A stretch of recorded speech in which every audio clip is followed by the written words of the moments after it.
Ken Plume, and you're listening to A Bit of a Chat with me, Ken Plume.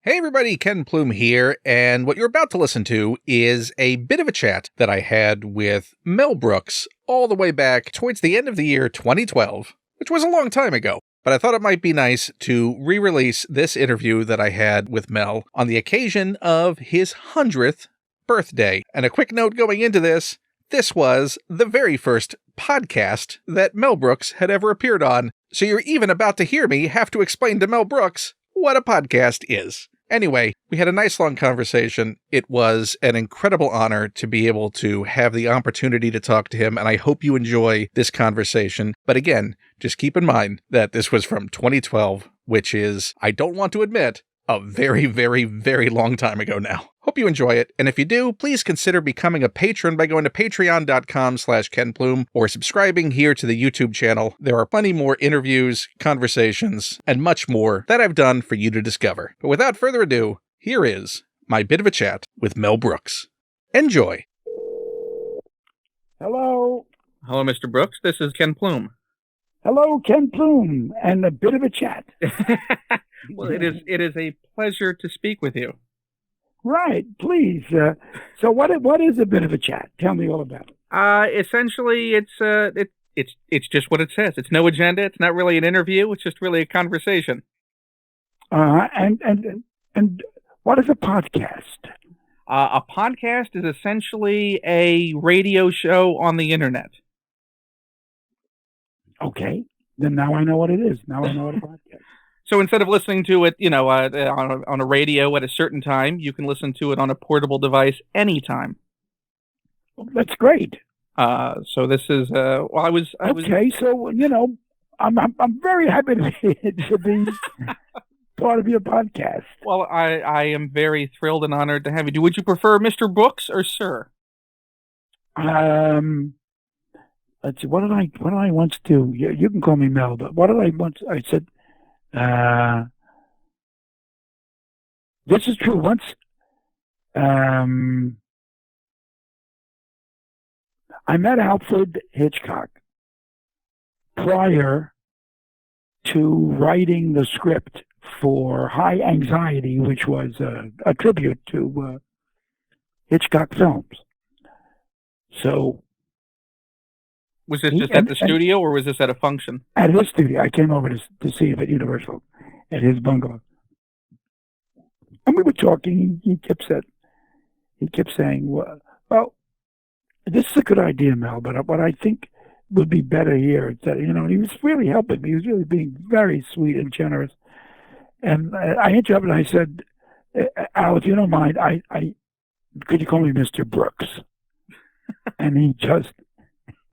At first, he was absolutely didn't know whether I was here, and then, he was rather large and rotund, and he almost rolled out of his chair. I mean, he gave me a really great laugh. So you can call me Mel. At least he would have had a soft fall. Yeah, right. He would have had a little roll down from his desk chair, Well, I mean, were you surprised in that moment, sort of, because he had been a hero of yours and certainly a fan of his films, to be sitting, in that moment with him, contemplating. Well, it was amazing. I almost literally pinched myself. I said, am I really playing vocal ping pong with Alfred Hitchcock? Am I talking to Hitchcock? Are we talking to each other? Because, I was such to this day, I think he's probably the best director that ever directed a film. But, he was a true, no two ways about it, a true legend, And I was just, it was amazing, scary, amazing meeting, I mean, would you consider him a conversationalist? And he said, "I've got a joke for your movie." I said, "Please." And he said, "Well, there's a fellow running from the authorities, and they have their guns out, and they're ready to shoot him. And he's at a dock, and there's a ferry about 10 or 12 feet from the dock. Anyway, but he takes a chance and he leaps, and he makes it. He smashes him down on the deck, breathes a great sigh of relief, and then, to his horror, realizes the ferry is coming in. You know, he had been dying to use that for years. So I said, really? Did you know him? Did you know that? No. I like that. I like that. You know that was probably on the line for Vertigo. It was in every film that he wanted. It was probably every. So he threw it out, and what you're saying? He tried to foist it on me, trying to get rid of this bad joke. Right? Is that what you're saying, Ken? It was finally he had an outlet to let this thing out, so it would no longer torture him. Right. But anyway, if you ever saw High Anxiety, it's not in the movie. It is not really in the movie, so I escaped that joke. But anyway, he was seriously, he was really incredibly smart and helpful, and you could see, this is the guy that did, storyboards, to death and understood how to make a movie. And the movie only cost me about $4, and it was because it cost me very little money, because Hitchcock helped me design the scenes, and he said, "Oh, I don't think that will work. This would be better. Why don't you try? You left out the birds. Maybe they could be shitting all over you." I said, "That's great. Thank you." So he was really incredibly helpful. And also, did you ever see the Dick Cavett show that I did on HBO? I did. I thought it was brilliant. Yeah. I thought it was a pilot. Unfortunately, it wasn't. But anyway, Ken, in that show, I talk about something that was absolutely true. I talk about, we're just telling stories about different people we've met and what we thought was interesting or funny or whatever. And I told Dick, and the audience loved the story about having dinner actually at Jason's. Having dinner at Jason's with Hitchcock. And it was a great story. It's a true story because we had dinner. He had a shrimp cocktail, 6 big fat shrimp. He followed by a sirloin steak, thick, 2 inches thick, baked potato, filled with sour cream, asparagus in its own little long dish, and finished with an ice cream frap, and took out a cigar, clipped it, and then stopped and turned to the head waiter and said, "George, do it again." And I thought I was going crazy.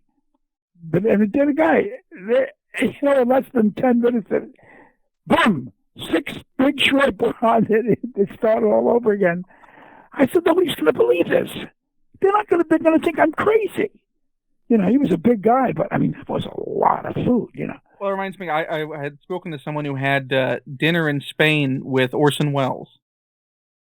And Orson was sitting in a large wicker chair, alone in his own dining room.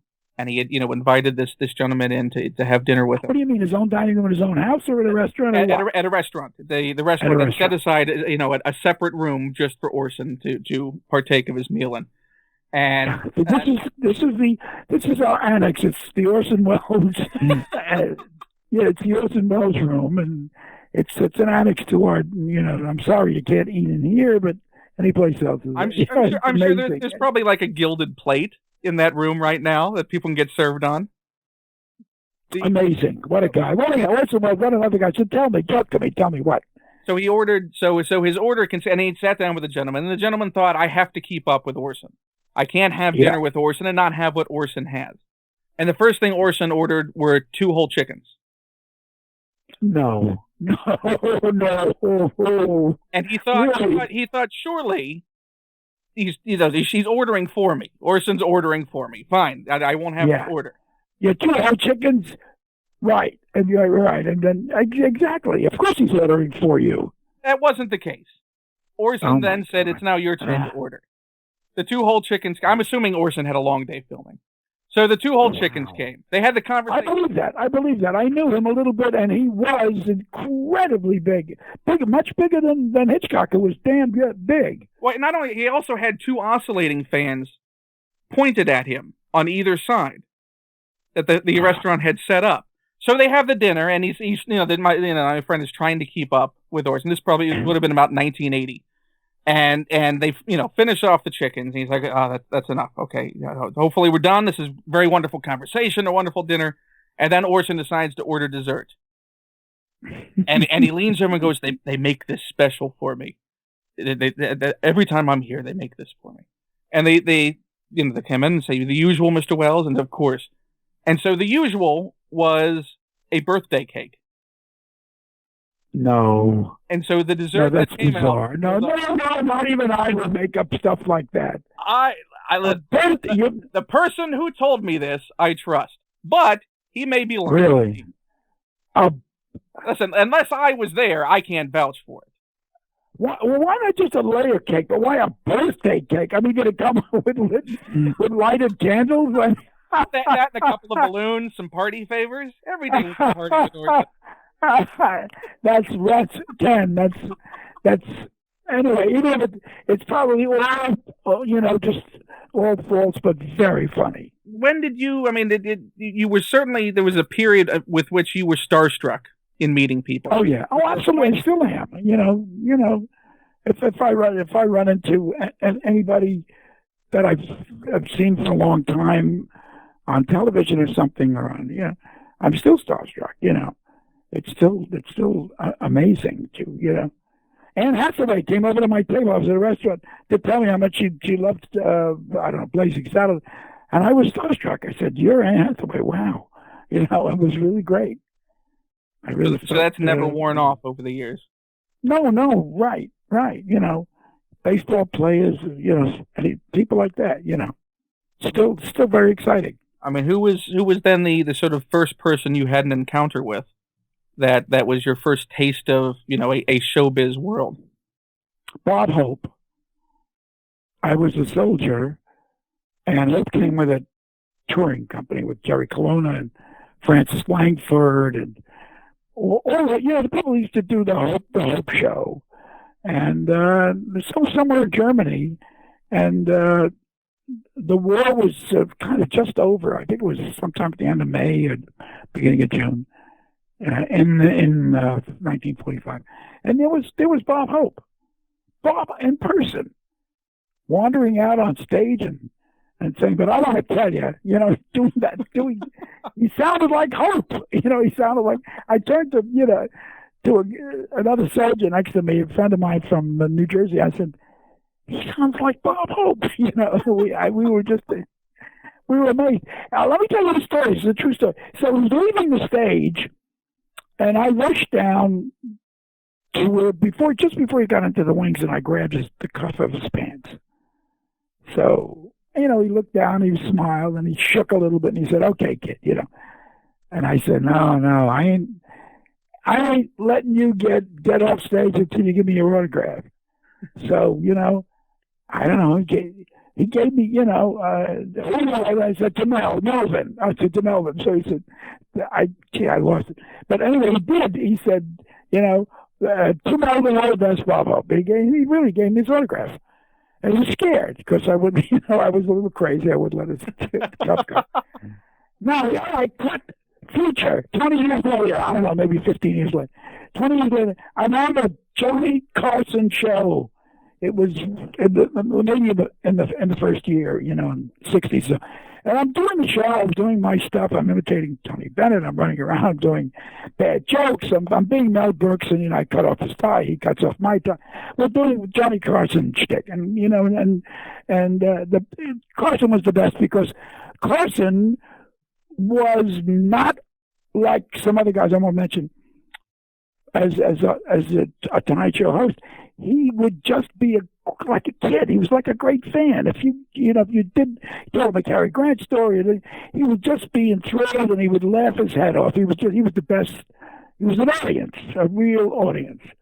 So and I was doing my stuff, and he was Carson, of course, was his usual wonderful audience self and was great.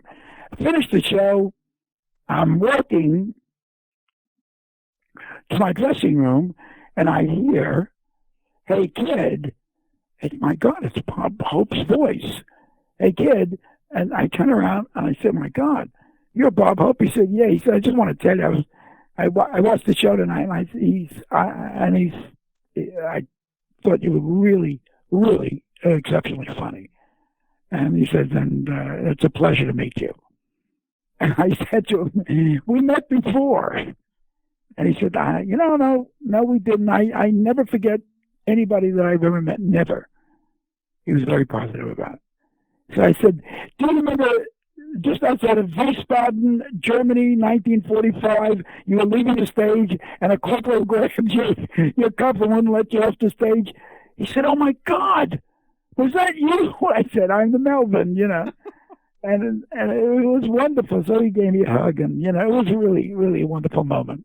So I just pointed out that I had, wasn't the first time we had met. It was it's really a true story, a great story. Well, Pierre, I haven't really heard you talk a lot about in the past is sort of your experience during the war. I mean, were you stationed in Germany for the entire? No. I got over there just about 3 or 4 months before the war ended. I was very lucky, and I got over and we landed in Le Havre and we retrained in Normandy. I mean, we didn't the war was ongoing. Germans were leaving Normandy and had gone. They'd reached their lines back in Germany, and then. I saw a little bit of action near the I was in the combat engineers near the Remagen bridgehead near Remagen, and I was very lucky, So somebody asked me, "What do you think of the war?" I said, "Loud." It was really loud. German D-88s made such noise, and well, when you talk about a little bit of action, did you ever have a good time? I said, I had one good time.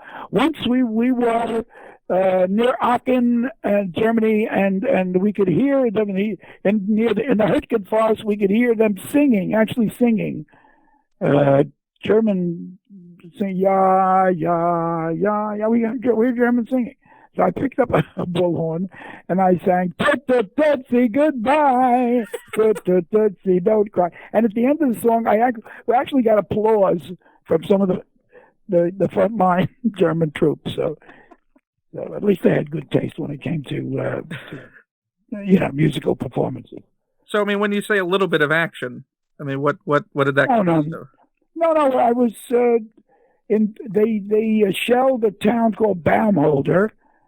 I don't know where, near Bad Homburg, and so that was it. Your long range artillery. But never. I never actually was shot at a gray uniform with those German helmets. So I mean, what was it like then when victory was declared? And obviously, you're just waiting to go home at that point. I mean, was it largely admin? It was scary when victory was declared because a lot of the guys got drunk and they fired their weapons. And you fire into the sky, and Isaac Newton says, they're going to come down again. Those bullets. Yeah. So my friend Dick Goldman and I, we were in a schoolhouse somewhere in Bad Homburg, and I think we hid under the kids' desks so that the bullets wouldn't come flying down. The victory bullets wouldn't come down and kill us. Would you say it was probably just about the most scared you were during your wartime service? Yeah, I think I was more scared of the victory round of bullets than I was of the Germans trying to kill me. So when you are then decommissioned and you go home, what was your plan then? I mean, was the plan then? Well, I was only a corporal, so you don't get I was non-commissioned. Yeah, I was a non-commissioned. So they just give you a bus ticket and say goodbye. Yeah. Well, they do. They give you the ruptured duck. It was that little, eagle in a little round circle, which told everybody else who was wearing them that you had been in the service. But it was, those were you were young. Most of the guys that I knew were somewhere between 19 and 21. I mean, I went in at 18 and I was discharged at 20. So actually I went in at 17, a little earlier because I was in the Army Specialized Training Reserve program. And I spent, a semester learning electrical engineering for the Army they put me in the combat engineers because I'd gone to school as for electrical. It's a different thing, but they didn't figure that one out. But anyway, I went to Virginia Military Institute, VMI, West Point to the south. Amazing, spending 6 months down there. Well, it must have been a different world coming out of the city. It was a completely different. I was a little kid from Brooklyn, and there was first of all, Dr. Pepper. Now we know it, but you didn't know it if you were up north. You didn't know a thing called GRITS. You want some grits? Was it grits? I don't know what the hell they were talking about. Grits. And all kinds of things. They actually had. There was another school attached to the AMI called Washington and Lee University, which was also an old boys' school. But they had these cotillions, these big dancers, and they had these beautiful Southern belles with Scarlett O'Hara skirts, with those, hoop skirts, and it was just amazing. It was all like, unbelievable. I was always in some kind of crazy movie, So did you acquire a taste for grits? Never. Never. I like corn on the cob, but I never like grits, which I think are the residue of corn, the end of the corn. It has nothing to do with you scrape the cobs and you get grits. I don't know. No, it's completely tasteless. There's something tasteless, right? Like eating eggplant. Exactly. It was nothing. It was like, but the Italians do something good with it. Well, they cover it up with sauce and other things that have taste. Yeah.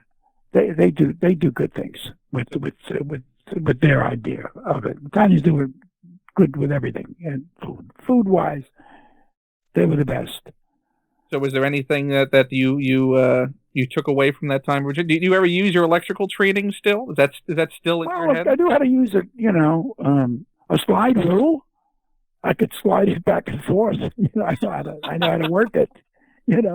But I never really understood cosines and tangents, and it's very complicated. Electrical engineering is very complicated.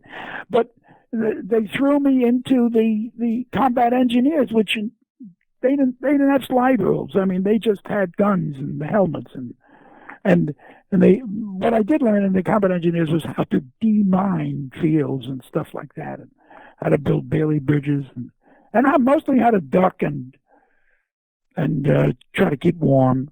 I was there in the end of 45 in the winter. I got there in March, the end of February actually, and it was the coldest. It turned out to be, I think, February that winter, the coldest winter Europe ever had. And I had just landed, and gotten over there, so it was really cold. And you're no stranger to winters in the city. No, but you know what you got to do? But when it's really cold, you take off your boots, your combat boots, you really do. And you rub your feet. Sometimes you rub them with snow. Otherwise, you get frostbite. I mean, it's amazing. If you rub your feet vigorously with your hands, bare hands, not with gloves, you will keep the circulation going.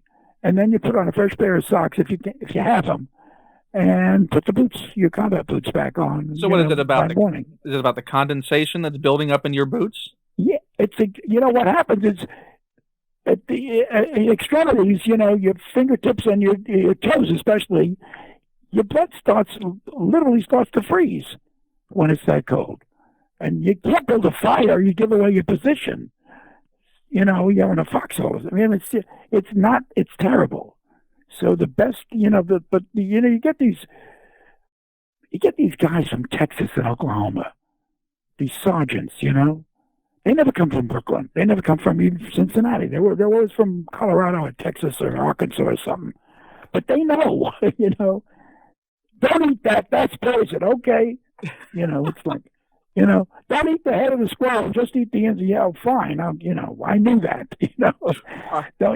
But they give you that information. Take your socks off. Rub your toes with your hands vigorously. So those common sense skills are what make you an NCO. Oh yeah, they kept you going. They kept you alive. So you were happy as hell to get out of there, is what you're saying. Yeah, right at the end of the war, when I was in Fort Dix, I was in show business. I was in, I was shifted to doing shows and stuff like that. So I was happy. I wasn't so happy then, because I was playing drums. I was singing. I was being a comedian, right at the end for the last 3 or 4 months of my Army career. Was that something that you hadn't displayed previously? I mean, is that a unit? You know what? They didn't want it. They said, here, so make sure that it's greased and load it, with a clip of, and I carried a carbine, and you had they were crazy. They wanted you to take it apart and put it back together in the dark. That's what we combat engineers do. I said, well, there's nothing wrong with a flashlight, with seeing what parts go into it. There's nothing wrong with, I say, Yeah, and what situation would you actually be taking it apart first? Yeah, well, I mean, that's so that you didn't give your position. You're always worried about giving your position away. And I kept saying, fuck your position, let's stay warm and let's be inside somewhere. That was my... Maybe reverse psychology. You give your position away, and the enemy won't believe anyone would possibly do that. Yeah, we never thought of that. Yeah, we never thought of that. So Ken Plume, what are you doing with this podcast? Now, when did you start? I'm asking you some questions now. I started... When did this begin? Well, I started doing sort of long-form interviews about 15 years ago. And then For what? For what periodical? For what? Doing them on the internet for various websites and publications on the internet. They would be produced there. So never really traditional media. Except for a brief time when I was at NYU. I sort of got some interviews at NYU. So where were you born? Where'd you grow up? I was born in North Carolina, but my parents are both from New York. The one's from Long Island, the other's from... Why were you born in North Carolina? Military family. He was stationed in North Carolina. No kidding. So, and then moved to California, and then to Virginia. So, but where in North Carolina? I'm in Jacksonville, which is just north of Wilmington on the coast. I don't know Jacksonville, but I know Wilmington well. Yeah, it's about just right up about 30 minutes or so north of Wilmington. And what about Chapel Hill and places like that? Chapel Hill is about 2 hours towards the center of the state. What is that? Where's Duke? Duke is in Durham, which is right next to right next to Raleigh, Durham, Chapel Hill. Raleigh, Durham, and Chapel Hill is another university. Is that North Carolina? Yeah, that's the Research Triangle is what they call those. So those three cities. I've been there. That was good. I don't know. I did a show there once. And probably been to Charlotte before. Charlotte's in the western half. Oh, absolutely. Charlotte's it's a big city. Yeah, I think it's the banking capital of the East. Right. So did those sort of long form, and then it got to a point where it just wasn't economical to take the time. Believe it or not, I don't know, the drummer got sick, and the union sent me out to be a drummer for a guy called Kay Kaiser, and he was... I did it for a couple of weeks. Kay Kaiser had a band. Kay Kaiser and his College of Musical Knowledge or something. He was Professor Kay Kaiser, and it was kind of a fairly famous band. You could look him up. K-A-Y, and then it's K-A-I-S-E-R, Kay Kaiser, or K-A-Y-S-E-R. Not that was in German. K-A-Y-S-E-R. Oh, so he was born in Rocky Mount, North Carolina. Yeah, and he kept talking, he was a sweetheart of a guy, wonderful. And he had a beautiful singer, Jenny Sims. She was beautiful, and she sang well. And a boy singer, Harry Babbitt, B-A-B-B-I-T. And he kept talking about North Carolina all the time. So when you talk about the union calling you out on a job as a drummer, were you on call as sort of like a... Yeah, I did. I only did two big bands. I did Kay Kaiser and I did Charlie Spivak, S-P-I-V-A-K, the sweetest trumpet this side of heaven. Charlie Spivak. Then was at the where the hell was I? Fort Lee, New Jersey, the Riviera. So would this have been in the late 40s then? Yeah, this would be 48, 49. I was really too young I fudged my union things, Was there but when they need a drummer, they need a drummer. They don't give a shit. Yeah, the bands don't care. Yeah. The bands don't care. Can you keep the beat? Can you? And both bands played kind of lovely music, but no, it never was hot. It was always kind of Mickey Mouse. So it was kind of sweet, waltz tempos, and not anything that would excite. So you think they play like cotillions? Yeah, they played cotillions. You're talking to a guy that knows the South here. You're Carolina. I'm VMI. You're talking to a Southerner, man. Well, you need to head back and visit and see. I would have 6 months. I should have. I was once. There was a Colonel Frey. God bless him, and he asked me to come back and talk there. I don't know. I was making movies. I feel stupid that I really, seriously, honestly, truthfully, I regret not going back to VMI and you're talking like it's too late. Class. Well, you're still around. Yeah, well, yeah, just barely. Don't say that. Well, it's true. I've just been, I'm 86. I mean, how long? We will find a way never to lose you. Yeah, it's going to be terrible for the world to lose me. I'm going to tell you that right now. Well, I hope. But so far, so good. I've got a couple of nails. When was the last time you played the drums? Because you mentioned a lot, but when was the last time you actively sat down? About 6 years ago. Is it just? But I do have a little red rubber practice pad that I use once in a while. Is it just is it a whim when you sit down? Yeah, that's all it is. I mean, because it's not just playing the drums. I want you to understand something, Ken. It's playing the drums at a given time with a certain kind of music. If it isn't swing or it isn't jazz, it's not exciting just to play the drums.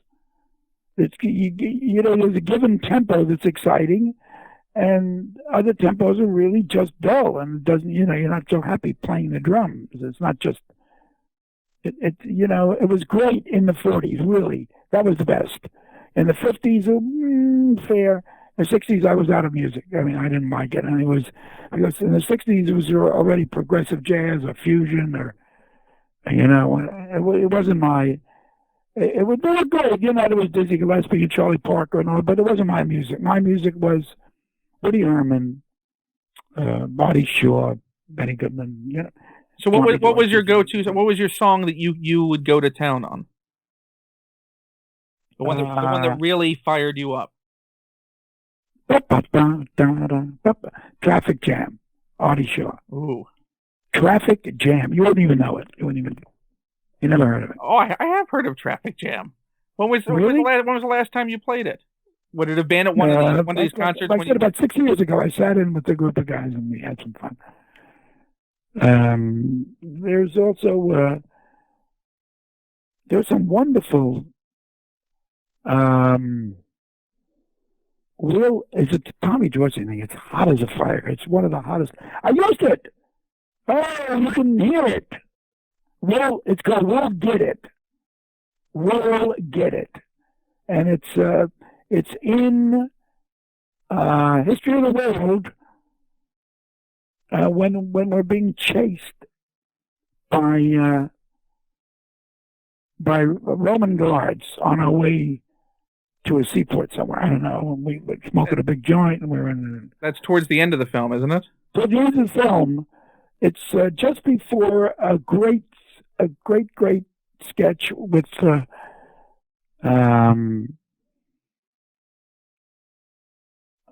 the heck? Anyway, it was.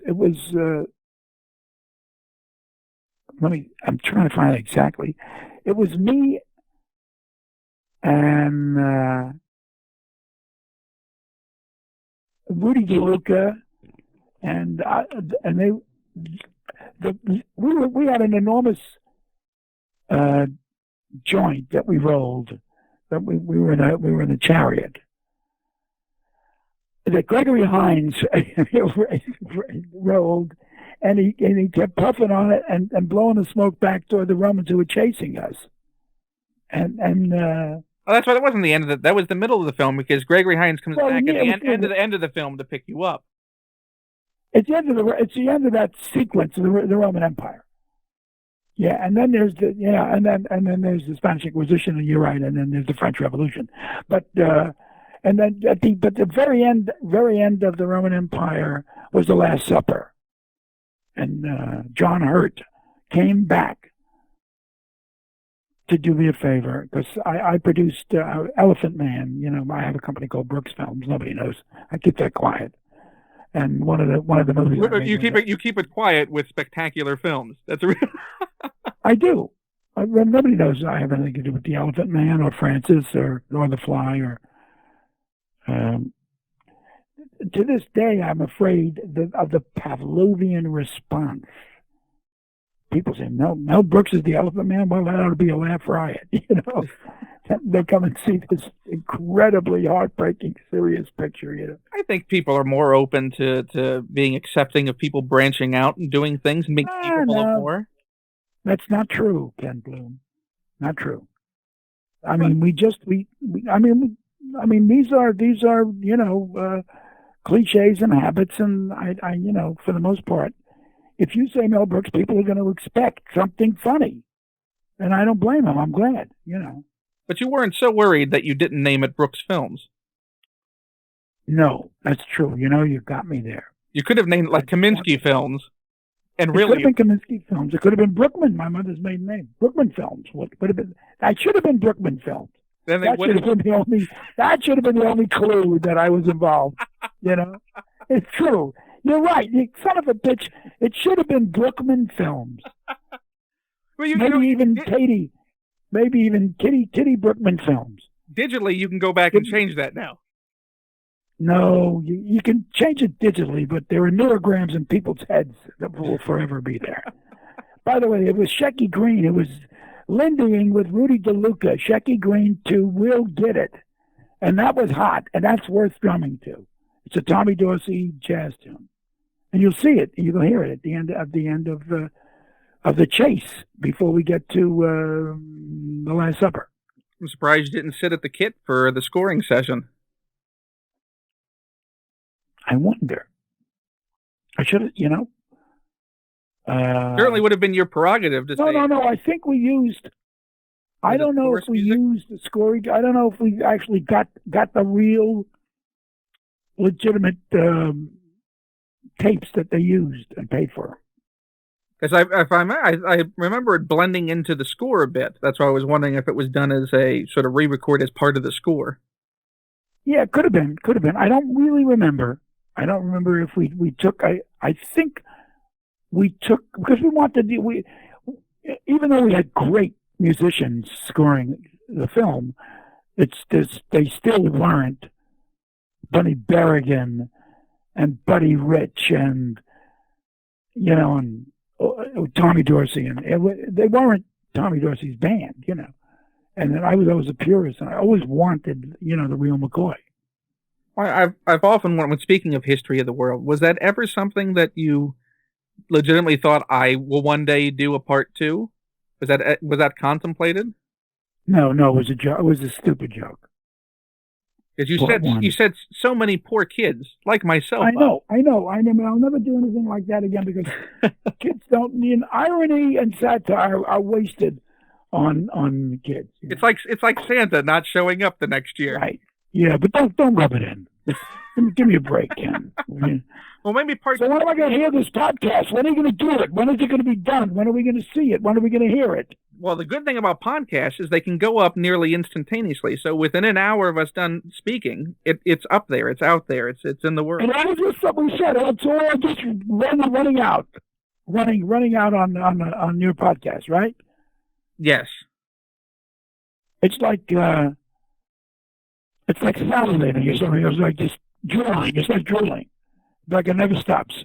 Yeah, it's ongoing. It's. I would call it, but I would call it like selective and intelligent drooling, right? Yeah, no, it's not just it's articulate drooling.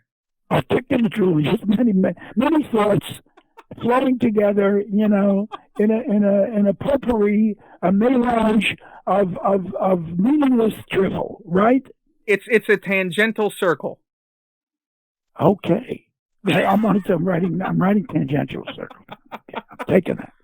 Well, So tell me, Ken, how long have you been doing? I know you said you 15 years ago, but how long have you been doing this particular podcast? As a podcast, it's been about 5 years now. Essentially, it got too expensive to do transcriptions and take the time to correct transcriptions.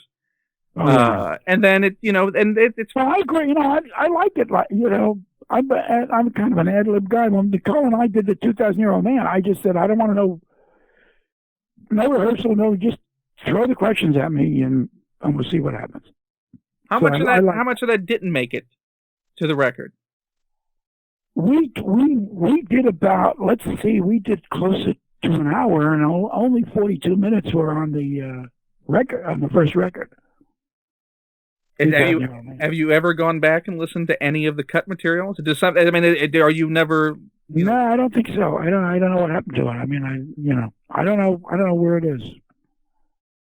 I guess some of it was good, but I mean, we were well, at least 40 some odd minutes. Yeah. Well, we got 40.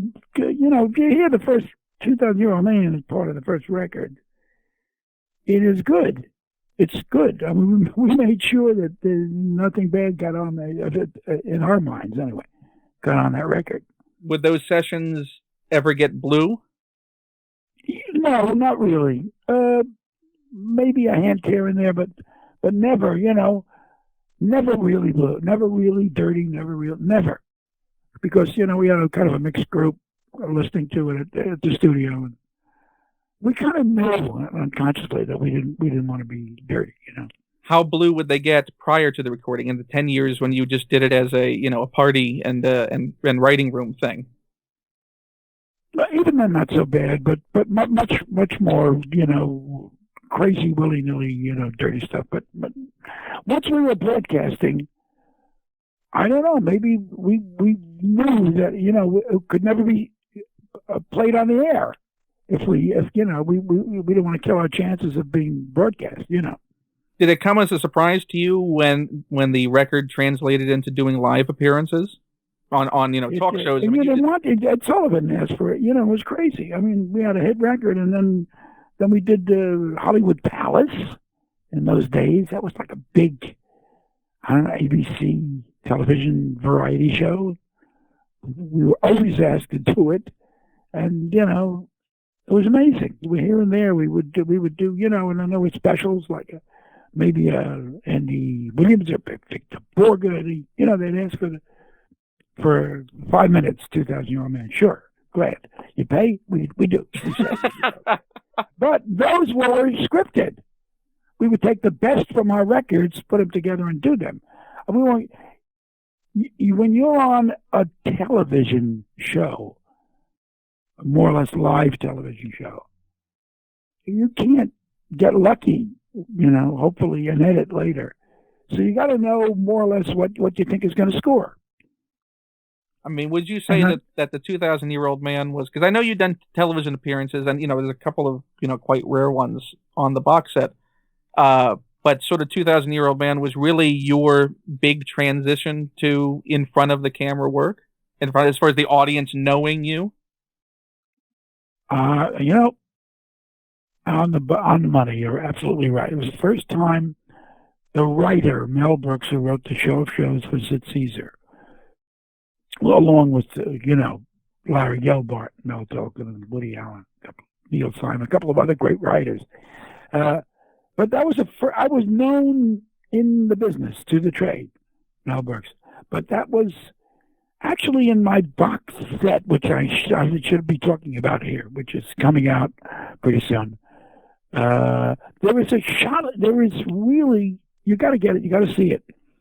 There is a moment of me on the Milton Berle show in person. I think I'm 21 or 22. Just got out of the Army. And I'm 22, and I'm there. He had a guy by the name of Sid Stone who did commercials for Fire Chief Theater. It was Texaco, it was gasoline. And that was the Milton Berle show. And he always used the stooge. I don't know. So you heard about the Sid Caesar show and how funny I was, kind of off camera. So he invited me to play this window washer character. So that was my first appearance. Here I am, and if you buy the box set, I'll send you one. Well, I do have the box set, but I would certainly love if I could. Look for the Milton Berle show and my first appearance.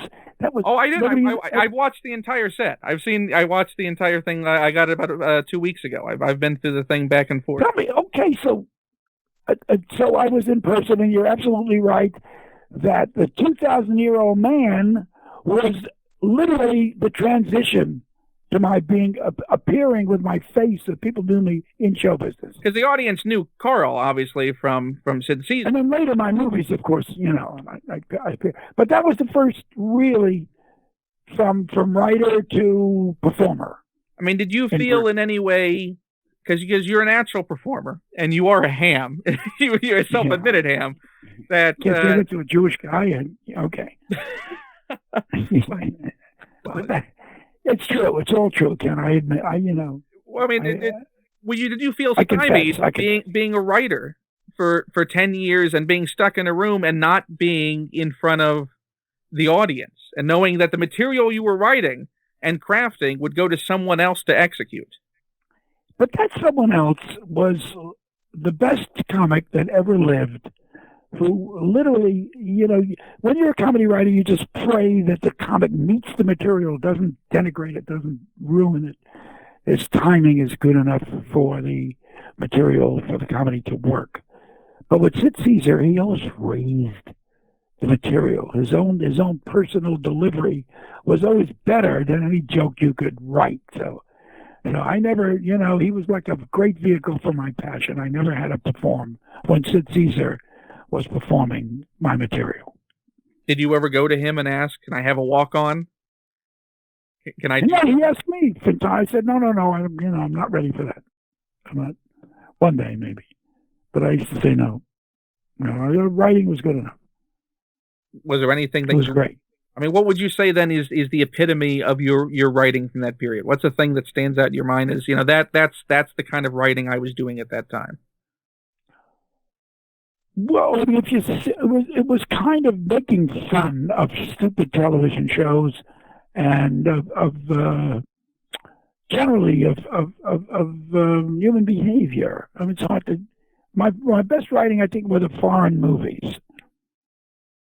We would do satires, and nobody had ever seen a foreign movie. We were doing Japanese movies, French movies, Italian movies, German movies. I mean, it was exceptionally crazy to do that outside stuff. of L.A. and New York. In 1952, nobody 53, nobody had ever seen a foreign movie, and here we were as part of our show. Doing those on the weekend. Yeah, it was crazy. But I'm very proud of the foreign movies, and I'm also very proud of making fun of "This Is Your Life." That was a great sketch. It was brilliant. I mean, I still don't know how Howie Morris didn't have an aneurysm with the effort he was putting into. Oh yeah, you're right. It was amazing. Oh, he was. How about Carl lifting him? Literally lifting Howie Morris. Sid Caesar carried him around on his leg, and then Carl Reiner lifted him off and had to put him down on a chair. It was amazing. Well, didn't he also at one point jump on Sid's back? He did. He was like a monkey, But Sid would just twist him around and kiss him, and with Uncle Goopy, he just. Man, he was so happy to see him again. You couldn't write that. You couldn't write Sid Caesar swatting ushers with his raincoat so they wouldn't get him on stage. No, and swatting him and running up and down the aisles. I mean, to think that thing was performed live as well. Live. It was, and we nearly had heart attacks in the green room while we were watching it because, it was Sid at his best, playing it for real. He didn't want to be on television. Mind your own business. As he's turning away from Carl. Right. Like Carl's just going to move along. Yeah, right. He knew Carl would move along. Carl never did. So it was so great. Oh. Well, I hope that anyone who may be listening to this who has never seen those picks up the DVDs that are available and partakes of them.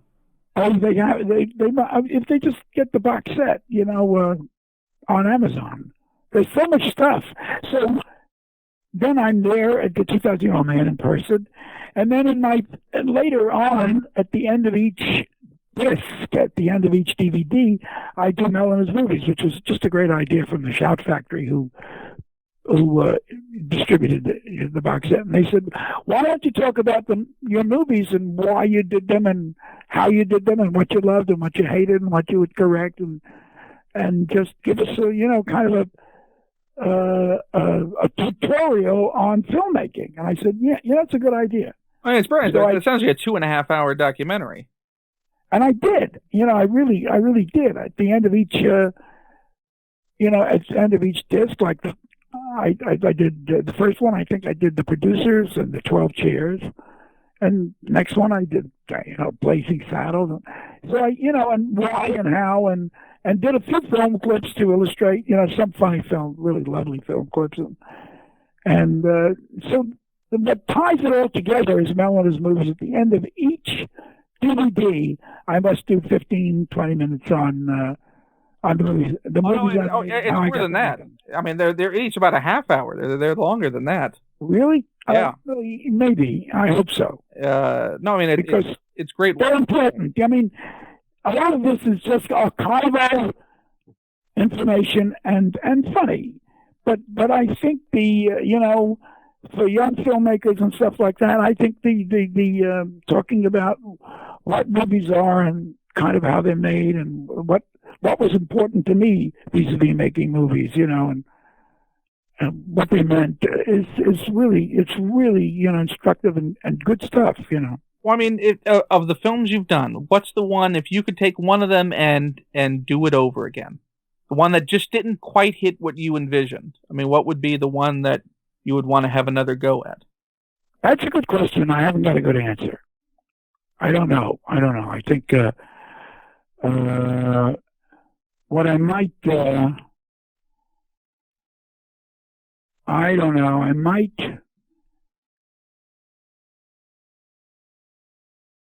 do Life Stinks. I might make it richer, broader. I mean, it was such a good subject, and so many good things were in it. I think the mistake I made was cutting it in Life Stinks. Now, I cut the film. I never should have cut it.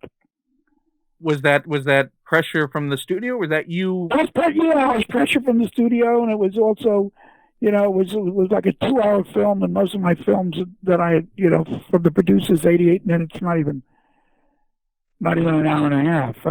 But you were certainly trying to tell a different story with that.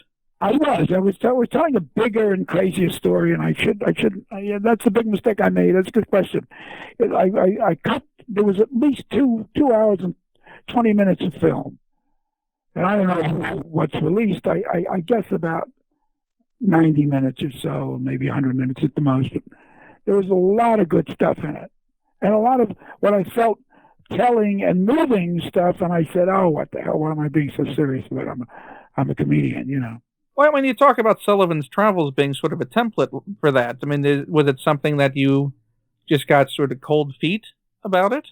About going the distance? Yeah, I was afraid to duck. I said, what am I doing? I'm betraying my entree. I'm coming on, you're buying this. I'm coming on as a comedian and a comic and funny guy, and suddenly here I'm bewildering you with warmth and heart and humanity, and that's not my game, but it is my game. I had to do it as Brooks films, but it is my game. It's my game, and any movie is my game. Yeah, I mean, at the end of the day, it is what you want it to be. Yeah, exactly. And does that footage still exist? Shame on me for cutting, and I could never find that material again. Swept away, the bottom. Have you ever tried? Yeah, I looked for material. I couldn't find it. Well, hopefully, if anyone that was made, was that for Fox? It was made for it was actually MGM.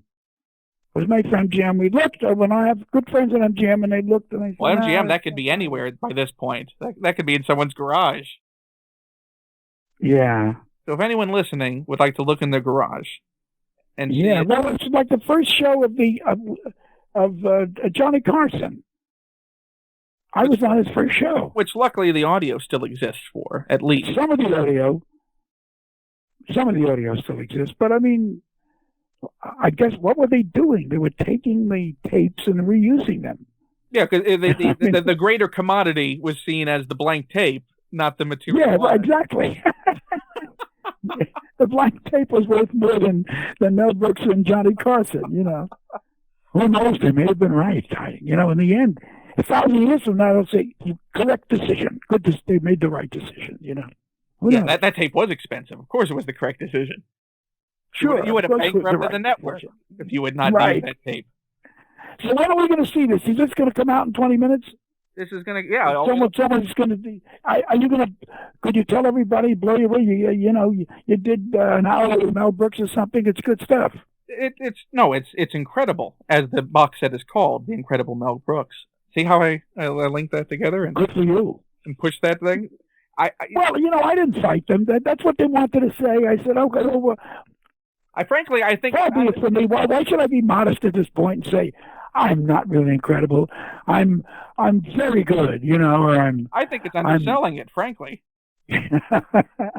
You want to say incredible, you want to sell it, sure, sell it. Listen, the one thing that's on here, when I heard this was announced, and I knew that Shout was doing this, and I have a lot of respect for Shout. I've, known them. Oh yeah, I do too. They did a Mel tour. I mean, they do such great. When they were Rhino Records, they would do such kind of black and white stuff that was so, Lena Horne, such great stuff. But the stuff that no one else was doing. Yeah, no one else cared about these terrific talents in our lives, you know. And one thing they did, I'm very. They sold Rhino Records. I don't know for how much, a lot of money, to Warner Brothers. Warner Music or Warner Records. Right. And then they had sellers. There's like Bob Emmer and the Garson Foos, Richard Foos, Foos. That's basically the company. They had seller's remorse, and they bought back from Warner Brothers, and they paid a lot more than they got for 2,000-Year-Old Man, and reissued them. It was like one of the first Shout Factory, the complete, 2,000-Year-Old Man. I know, I've got it on my shelf. So I'll love them forever for caring about it and loving it and doing it, Well, no, and and the thing that, there's obvious an audience out there that wasn't being serviced, and that's what Rhino did, and now, thankfully, what Shout does. I mean, now Shout, Shout did some wonderful stuff. They just did the Dick Martin at the Troubadour. I mean, fantastic stuff that nobody would have ever seen. I don't know who filmed him at the Troubadour, but I mean, he was incredible. When I heard this was being announced, the one thing I hoped that would be on here was going to be, and you're probably going to think this is very odd that I'm thinking this, is the Hitler rap. How did you even know? How the hell did you even know there was such a thing? Because my father, when I was young, used to watch in the early 80s. I don't know if you recall the music videos. There was no real MTV. You would have on like USA, you would have like night flights that would show music videos on like a Friday night videos or something like that. Exactly. Well, when To Be or Not to Be came out, one of the videos they showed one Friday night was the Hitler rap, and my father recorded it. No kidding. And I watched it. Great? And then, oh my God! And when it hit cable, To Be or Not to Be was one of my favorite films to watch on cable. And here I am, 10, watching and enjoying To Be or Not to Be. It's actually one of my favorite films. You didn't direct it, but obviously you started. No, I didn't. You know why? I mean, I kind of watched over it very carefully because I didn't want to personally go up against Ernst Lubitsch, who had done the original one with Jack Benny and Carol Lombard. I still want to say is I didn't want to direct opposite him or take credit for writing opposite him. But believe me, I did a lot more than just play, the leading role in it. I did a lot more than that. Well, so that's a sentimental favorite of mine, and I always wanted a nice, clean copy of that song, of that music video. The music video I remember quite well, and certainly there are some things of it. Ken, all along I've been talking to you, and I said, who the hell is this guy? He's a pain in the ass. Now I have newfound respect for you. I'm just beginning after an hour of bullshitting, but just beginning to like you. What do you think of that? I think I'll probably ruin it before we're done, but I appreciate that we've got. No, I'm kidding. But really, I mean, I am really a little touched, a little thrilled that you knew of it and you liked it, and because I was really proud of doing. I was the first guy to do rap. Nobody knows that. But to do it as Adolf Hitler is pretty crazy. Well, I mean, the one thing I was disappointed in was that was there rights issues to where the song couldn't make it onto the bonus CD? No, there was. I don't know what it's there. It opens, doesn't it open the first disc? There's only a segment. I mean, the music video is there, but like the actual. No, the whole thing is there. The song? It's all there. The first on the first disc, the first cut of the first disc is all of the Hitler rap. So it plays. Is that what plays on the menu? It plays all the way through the dance, and it comes back to the second chorus of the of the song, and I mean the entirety of the music video. I mean, as far as the audio being on the audio CD outside of the music video. I don't know because we had it on the video. So it seemed as duplicating it. Everything, we duplicate everything on that audio is different, and is only available on an audio basis. Well, but thank you for putting the video on there. Thanks for mentioning it, Ken. You're going to sell a couple of just this interview is going to sell maybe 5 or 6 box sets. Fingers crossed. For sure, fingers crossed. Yeah, knock wood. 5 or 6. But it was good to talk to you because you're smart and you're interesting, and it was a pleasure to bullshit with you. Well, man, I do want I do want to close with somebody I talked to years ago, and I talked to for about, I think ultimately we did like 5 or 6 hours of conversations with Dom DeLuise. Oh my God! Who was wonderful, and I had lovely conversations with him. And the thing was, I had tried for years to get an interview with you. And you have a wonderful wall that protects you quite. Yeah, I do. Quite well. But But he Dom, Dom was so wonderful. He never cared about billing or getting paid. He just wanted to do it. He had to get out there and do it, whatever it was. Whether he was a dopey magician or whether he was playing a part in one of my films. Dom always had to entertain. He just had to. He was compulsive, obsessive about just doing his stuff, and he was always. He may be the funniest comedian of all of the lot. I think Richard Pryor and Dom DeLuise may be the giants for me of comedy. Of stand-up comedy. I think that no matter what, Dom DeLuise is underrated. I mean, you could always nobody. Completely, and I still think it's underrated. The kind of performances he would give. I get the those what are those shows he used to do? The Dean Martin, yeah.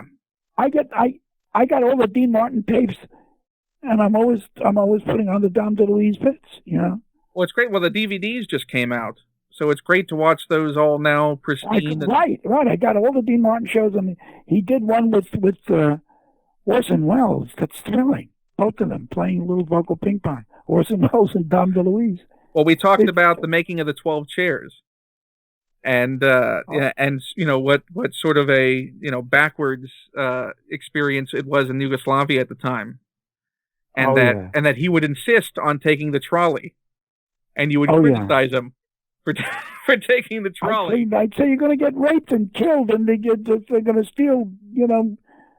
Take it. And he's Come like, on, we have a I'm not killed. I made car. it here. Yeah. And he would insist every time that he would give. He would insist. He loved people. He said, I want to smell them. I said, what are you, crazy? They never wash. What are you, crazy? He said, I got to smell them. I got to look at them. It's an experience. And he wasn't kidding. He wanted to experience, I guess, Yugoslavia, and everything that had to do with that country and that place. And he loved it. He loved it. Of course, he knew every different crazy thing on a skewer that they made, and he knew all the names. He was the first one to learn the names. I'll have your chibachicha or whatever. He knew. I said, "How do you know the names?" He said, "No, it's delicious." I mean, when it came to food, he knew every and in the native language, so he could get as much of it as he could. He was amazing. Well, I didn't know until talking with him that the original thing was it was supposed to be Peter Sellers playing that role. Yes. He promised, but he promised a lot of stuff. But that's called a good bounce. That's a good bounce. Peter Sellers wouldn't have been 1/10 as good as Dom DeLuise as the crazy priest. Oh no, yeah, I think that and he talked about sort of the filming experience and you as a director a bit, but he talked about the time that you yelled at each other on set, and the example he gave was the carrying of the chair up the hill, and he said there were two chairs. There was one ornate, very nice, very heavy one, and a balsa double. And he wanted to carry the balsa double because he's running up hills and he's got cuts and scrapes. Right, exactly. And you yell at him, "No, you carry that one." And he's like, "No, I don't want to carry that one. Let me carry the light one. I'm running. I'm hurt." Yeah. And you yelled at him to do it. Just do it. And he said, but then once filming was done, everyone went back to the hotel and had a great time all night, drinking and talking and conversing and having a fun time. Yeah. Going over the day. And he used that as a way of summing up working. It was true. But in the end, when he saw, he didn't realize that it didn't look like a chair. It looked like we made a light chair, So it's like when people try and drink out of an empty cup. Right. So I said, I know it's killing you, but you got to do that for me. And he did do it. And he was so wonderful. And he did. He climbed up I got him up on that mountain, 12 chairs. And I got him up there. And he said, "Oh, boys," when he tried, I was your and he was so, he was, if I want to tell you, it's my hidden jewel. There may be two hidden jewels, Life Stinks and the 12 Chairs. Everybody else knows all the other movies. They know everything. They know Blazing Saddles, they know Frankenstein, they know Spaceballs. They know them. They know them like the back of their hand. They can recite them to you. But two of the best things I ever did, and I'm most proud of, are the 12 Chairs and Life Stinks. Well, they're the two that undercut anyone who has a vision of what you are as a filmmaker. These are a Mel Brooks film. This is the type of film that's a Mel Brooks film. Well, those two lie outside of it. Yeah. Well, because they but they don't deal the most with the human experience, the human behavior. That's the weird thing. It's their hang-up that they see it as lying outside. We were talking about Life Stinks, and that's why when I did Brooks films, I stayed away from being Mel Brooks. But I took a chance with both of those, and they never were really moneymakers. But I am so damn proud of 12 Chairs. What a great movie, and Life Stinks. What another great movie. People don't know them, but they really are wonderful, wonderful movies. When was the last time you saw 12 Chairs with an audience? I do. Shame on you that you said that, because I do that. I set up parties, and I always, I just did that last year with Nathan Lane and Matthew Broderick and all the people from the producers. I got them all together, and I told them bring families, bring friends, and we got a little screening room, and we in New York, and we saw the 12 chairs, and people greeted me with tears, literally with tears in their eyes at the end. They loved it, and they some from laughing, tears from laughing, because when Don DeLuise says, "Oh Lord, how stupid of me," he's walking on the road with his staff, and he says, "What a foolish man I am. I have my life, I have my love of God, I have everything. How dare I behave in such a callow or something manner? And I love the Lord. I love my life. I love the day. I love the sky." And he takes a pause and he says, "I don't want to live." And then he rushes headfirst into a stone wall to kill himself. And I think that was a nonstop 5-minute laugh. Or but then you swing back to it's Ron Moody is heartbreaking at the end. Yeah. When they just this broken man. Well, that's that's the power of the story, is they're all about jewels, and it turns out to be the need for the love of another person. It turns out to be all my movies, I think, end up in money or love. I don't know. What do you want, money or love? You think it's money, but in the end it's love. So Is that going to be the name of the autobiography that you? Yeah, money or love, right? It's a good. Yeah, it's a good. Well, that's a lot of my movies have that running thing in them. Well, it's a shame that you can't sort of put do that writ large and screen. Now, Ken Plume, I want to ask you a personal question. Yes. How much do you pay for these interviews? How much do you want, and how much do I have?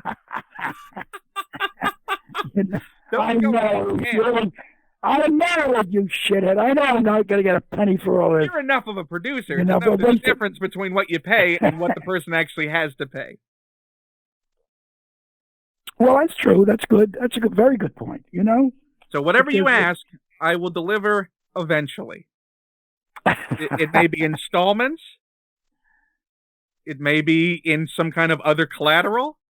It's all right. Look, there's this wonderful interview with me and you talking. A lot of vocal ping pong over a period of 30, 40 minutes. But okay, here's my payment. Every once in a while, you hear me? I'm listening. When you're doing something seemingly completely different, untoward, nothing to do with what your subject matter is at hand at that time, just mention the 12 chairs, out of the blue.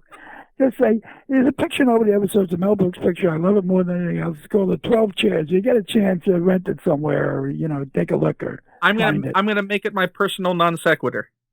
Yeah, make it. That would be wonderful. That's all I want. Just to mention the 12 chairs. I want to. You know what? I want to see that. I want to see that on a big screen with an audience. I want to see it too. If I do, where are you? Where are you based? I'm in North Carolina, but occasionally I travel to the West I would Coast, get you. New York. I'll get you to travel. We'll do it somewhere. I'll get a theater somewhere here, and I'll for one night, and I'll take out 12 chairs, and I'll get it and I'll run it. And I will spread the word on the internet that this thing is happening, and people should partake of it while they can. Well, you know what? Maybe it's better if I get it.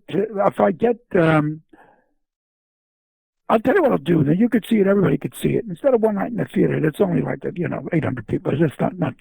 I'll get Turner Classic Movies, and I'll do an interview with them, and I'll play it that night. That would be brilliant. Wouldn't that be better? And then we could tell everybody to watch it that night.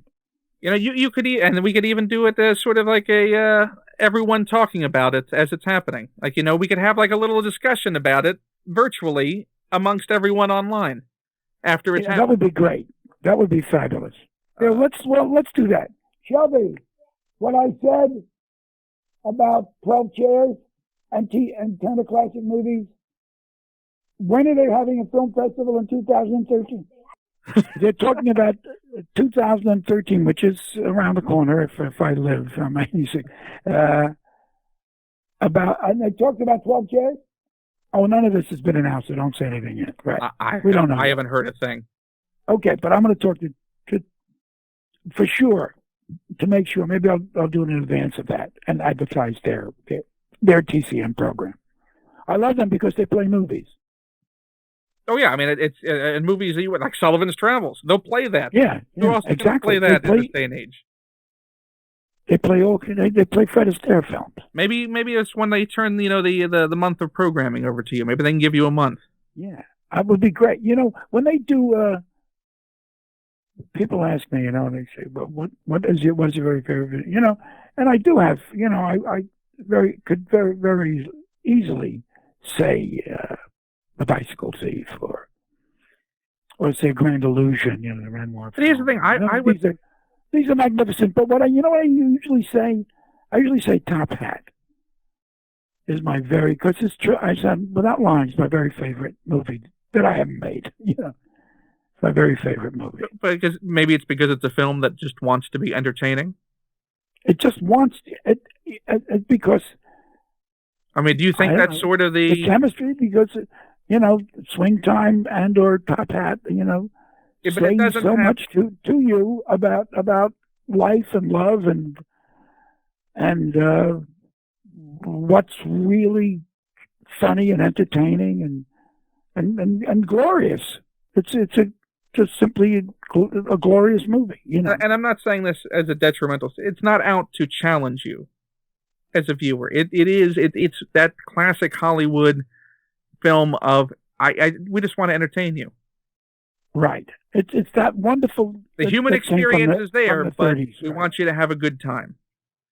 Exactly. That sort of Depression era film of you're going out to the movies, have a good time. Exactly.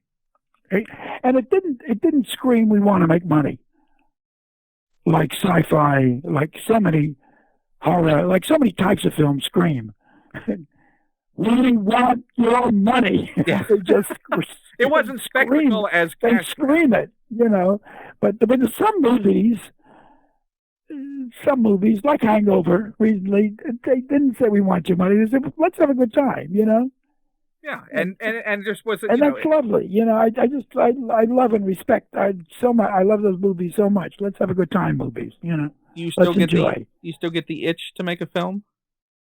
Once in a while, if I could do something like Singing in the Rain, I would do it tomorrow.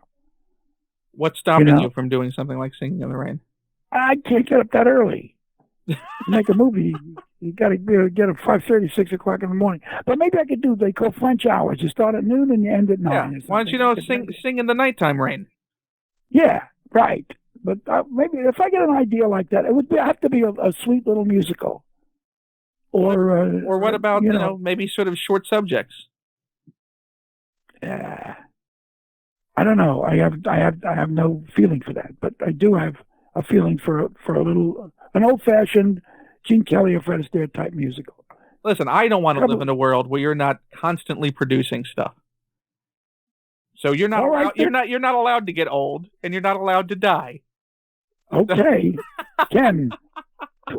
Get 20 guys and walk around a building with signs that say that. We don't need that. There's a different age. If you wanted to, I'm sure that you could find a way to do it. How is the Blazing Saddles musical coming along? I don't know. I'm of two minds, and neither of which is sane enough to do it. So I'm thinking it through. But I'll let you know. I'll let you know if I have any ideas. Anyway, keep in touch with me. We'll do another podcast where I push my stuff. Anytime you want to do a podcast, you have my contact info. Anytime. 4 a.m. You wake up, you can't get back to sleep. You want to do a podcast. How come you don't have any North Carolina sound at all? Not even a diphthong. There's not a touch in your accent that speaks to me. And I went to VMI. I know what a Southern accent is. You have and you're below Virginia. You know what? You still don't have. You know what? Dom DeLuise asked me the same thing when he found out my parents were from New York. It's because of having New York parents and then moving right away. And when I was 3 years old, I moved to California. And then I moved to Northern Virginia, to Quantico. And then moved what back. was he in the Marines? Was your father in the Marines or something? He was in the Marine Corps. He was stationed in California. He was stationed at Tustin. Yeah, and then was stationed, stationed at Quantico, and then stationed back in Camp Lejeune in North Carolina. Is he still with us? Yes, he is. Oh, good, good. Give my regards. You know. I definitely will. I'll have to pull out I still have the VHS tape that has the Hitler rap on it. What? Give my regards. Tell him I'm so thrilled that he taped that he thought it was good. That's so good. What was he? Was he a foot soldier or what? A flyer? He retired as staff sergeant, so NCO. NCO. I told you. I talked to you about those guys. Said rub your feet. You did well, but he automatically undercut your argument that they only come from the South. He's from born in Levittown and raised in Ronkonkoma. Levittown, oh my God! And raised where? In Ronkonkoma. Ronkonkoma, I know. Wow. Well, they moved him around once he was in the Marine. They just tell you where to go. Yeah, so that'll obliterate an accent. Yeah, right. So you have no. You might have some weird Marine accent and not know it. Yeah, you know? I think one of those, those guys, those wacky, they made the weird sounds. Obviously, I've missed my calling. Yeah, you could have been, but it's wonderful. But tell them, don't tell them the Marines were really in the Navy.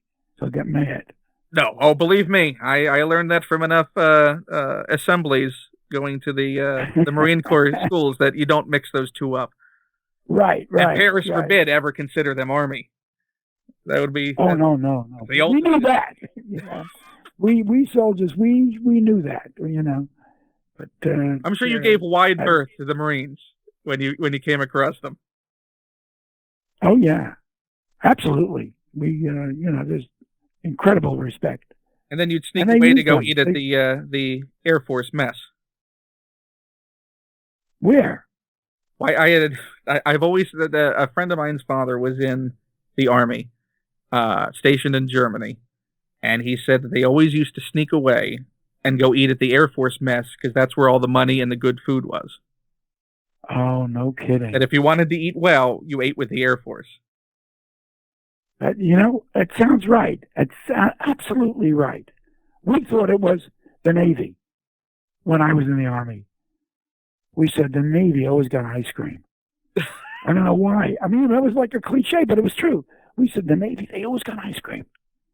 Well, they're far enough back that they have the ability to keep. And we had sea rations, Franks and beans and stuff like that. Stuff like that. I bet you guys you don't have to eat that ever again.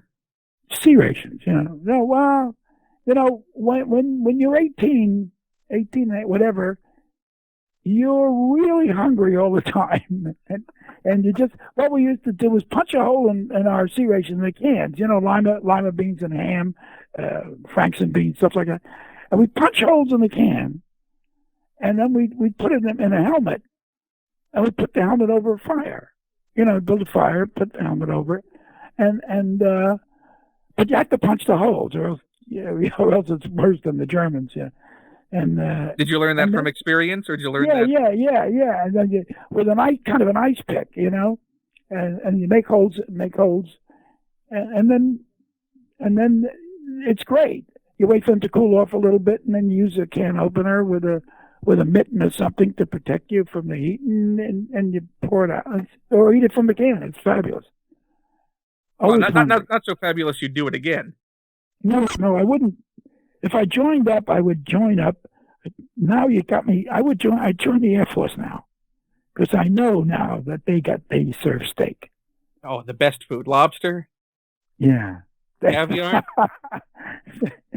Ken Plume, it's a pleasure talking to you. It has been a complete. Really a pleasure. I got to go. I will talk to you hopefully again. And how do I, Shelby? How do I get this?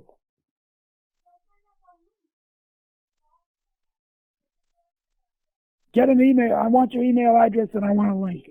I will send you the link as soon as it is live. And I'll also send you a copy of the interview that I did with Dom. There's a lot of lovely things he says. Oh, God bless you. Thanks so much for that. I really appreciate that. And we also talk about pickle for a nickel, but I'll leave that for the interview. and I appreciate the offer of the set that I already have, but if you find the time and could sign something, I hate asking, but if you could, love to do it. I would appreciate it. Well, I will send this off to you, and anytime you want to talk again, please give me a ring. Just send me an address. Send me your address. I'll send you a box set signed to you. Thank you, sir, and I look forward to seeing the 12 chairs. And I just want you to pay what I pay for it. I will pay anything you want. All right, this one I got for free, so you're off the hook. Done. Okay. You have a good day, sir. All right, Templum. Remember, my regards to your dad. Thank you. I will do so. Thank you, Mel. And then your whole family. Let's not leave out your mom and every sisters or brothers or anything. No, it's too late. You used up your quota for thanks. Oh, okay. Pass along. Okay. You have a good day, Take sir. care, Ken. Bye. A pleasure. Bye-bye. Thank you for listening. If you want to support me, go to patreon.com/KenPlume for a lot of great exclusive stuff that I hope you enjoy. Thanks again, and more to come.